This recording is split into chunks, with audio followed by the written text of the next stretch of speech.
Ever feel like, Right.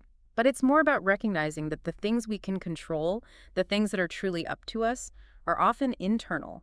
It's our own minds, our attitudes, our responses to the world. so instead of trying to control the external world, it's about mastering our inner world, so to speak? You got it.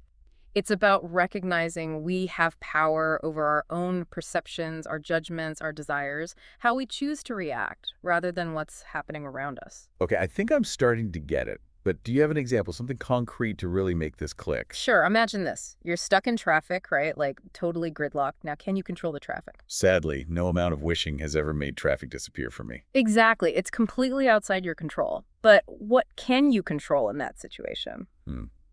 I guess my reaction, like whether I choose to get angry and frustrated or Or put on your favorite podcast, maybe. Or use that time to, I don't know, finally listen to those voice memos you've been saving. that's a much better use of my time for sure. Okay, so that's the up to us part. What about the flip side?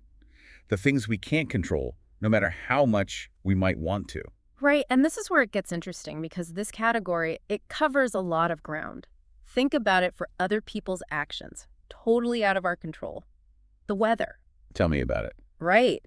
And even things like, oh, I don't know, the economy, politics, pandemics, those are huge external forces. And no matter how much we worry or stress or try to force things, they're just not within our sphere of influence. It's kind of freeing in a way, realizing that, right? It totally can be, because the text argues that it's when we try to control the uncontrollable that we set ourselves up for, well, frustration, disappointment, even anger. It's like we're banging our heads against a wall expecting something to change. Exactly. And that's not to say we should just, give up and accept defeat in the face of every challenge. It's about recognizing where our energy is best spent. So it's about picking your battles, focusing on the things you can actually influence. Exactly. And consistently reminding yourself of that distinction. Because especially in today's world, it's so easy to get caught up in the whirlwind of things we can't control, right? Scrolling through news feeds, stressing about global issues.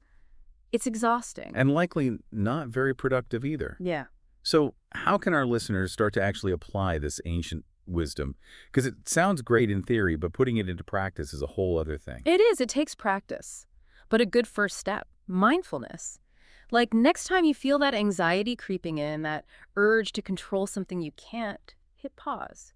Ask yourself, is this actually within my control? If not, what can I shift my focus to? So it's like training your brain to focus on your sphere of influence and not get bogged down by the things you can't change. Like instead of stressing about a big presentation at work, focus on preparing the best you can.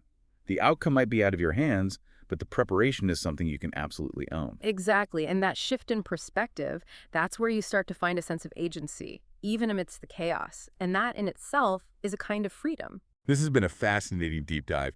Really makes you think, if we all focused on what we could control, our attitudes or responses, would we actually end up feeling more free, less free? What do you think? Something to ponder.